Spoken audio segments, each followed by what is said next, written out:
You know, the job market is changing faster than ever. So how does a country get its next generation ready to not just, survive, but to actually lead? Today, we're going to look at a blueprint for success. Specifically, how some powerful lessons from Singapore's education system could totally transform the future for Bangladesh. I mean, it's the billion-dollar question, isn't it? Every single country is trying to figure this out. How do you build an education system that creates people who are resilient, innovative, and actually have the skills they need? All right, let's get into it. For decades, literally decades, the whole world has been looking at Singapore for answers. Their education system is seen as a global benchmark. Why? Because they're known for producing some seriously top-tier talent, and they're always at the top of those international rankings. So what exactly makes them tick? Okay, so before we can talk about the lessons, we gotta understand the model itself. Let's really break down the core structure of what makes Singapore's education system so darn effective.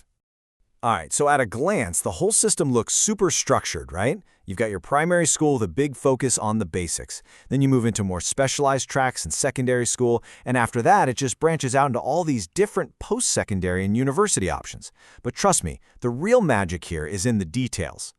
So here's what's really cool about this journey. It's becoming way more flexible. Take secondary school, for example.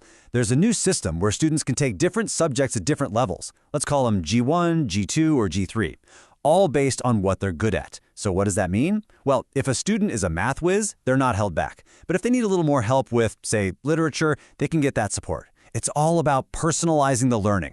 And this entire system is built on one core philosophy: holistic development. Look, the goal here isn't just to pump out students who are great at taking tests. It's about creating well-rounded human beings, people with strong character, emotional resilience, and, actual practical skills. That one idea pretty much guides everything they do. Okay, this brings us to one of the most powerful parts of Singapore's model, the idea of multiple pathways. It's a system that truly understands that talent isn't one size fits all, not by a long shot. So first up, you've got the classic academic route. This is through what they call junior colleges, or JCs. It's a pretty intense 2-year track that gets students ready for the A-level exams, which is basically the main ticket into a traditional university. We're talking deep dives into subjects like physics, economics, and literature. Then you've got the practical route, which is through the Polytechnics. These are 3-year diploma courses, and they are super hands-on and totally focused on what the industry actually needs. So students here are learning the skills to be the next generation of engineers, designers, and IT pros, and they often do it with direct on-the-job training. And finally, there's the vocational route through the Institute of Technical Education, or ITE. This path is all about targeted, skill-based training that lines up perfectly with what industries are looking for. We're talking apprenticeships, internships, the whole deal. And here's the most important part. Every single one of these paths, academic, practical, vocational, is respected. They all lead to good careers and more education.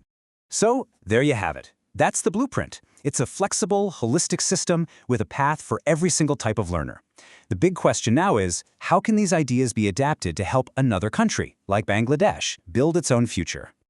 All right, let's pivot to Bangladesh.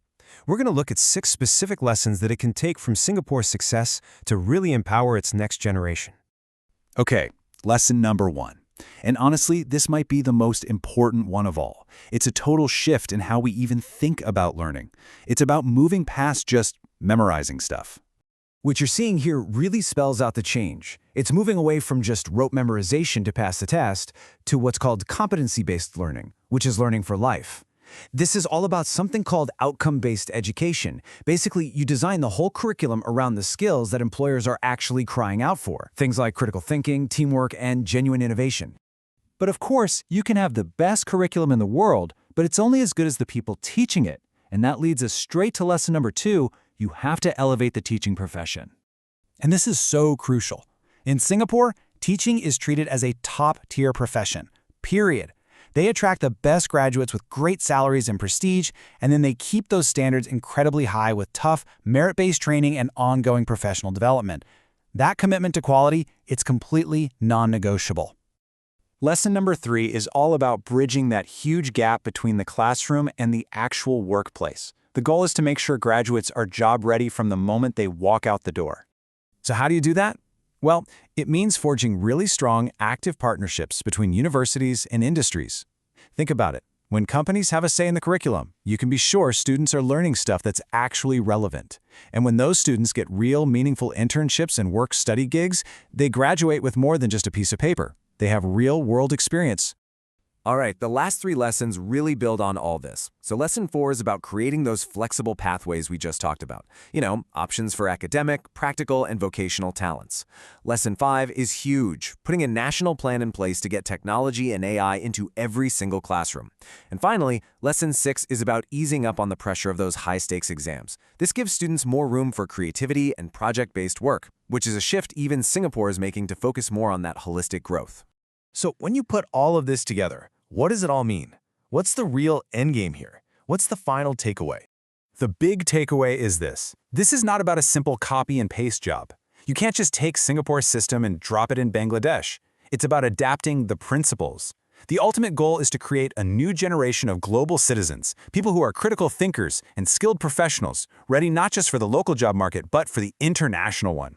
By really focusing on competency, on quality teaching, and on real-world relevance, the potential here is just massive. The blueprint is there for the taking. The only real question left is whether Bangladesh is ready to build its next generation of global leaders.